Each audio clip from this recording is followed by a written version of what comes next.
अभंगावर बोलण्यापूर्वी थोडासा पर्याय देणं गरजेचं आहे.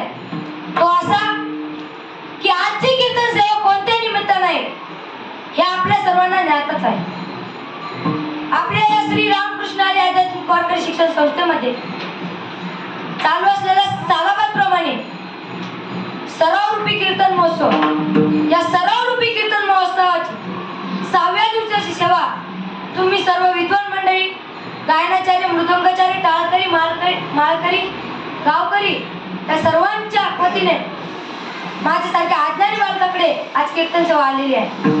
आता श्री ज्ञानोबराय तुकोबराय मला ज्याप्रमाणे बुद्धी देतील त्याप्रमाणे मी अभंग सोडवण्याचा प्रयत्न करणार आहे. एरवी तरी मी मूर्खू, जरी झाला अविवेकू, तरी संत कृपा दीपकू स्वजोळ वसे. तुम्ही संत माझी आकडा, तिथीचा कराल बवडा, तरी तुम्हा मान एवढा होईन मी. आता येथूनच तुम्हा सर्वांच्या चरणाला, माझ्या गुरुवारांच्या चरणाला, आई वडिलांच्या चरणाला नतमस्तक ठेवतो. माझ्या सेवेला सुरुवात करतो. मस्तक माझा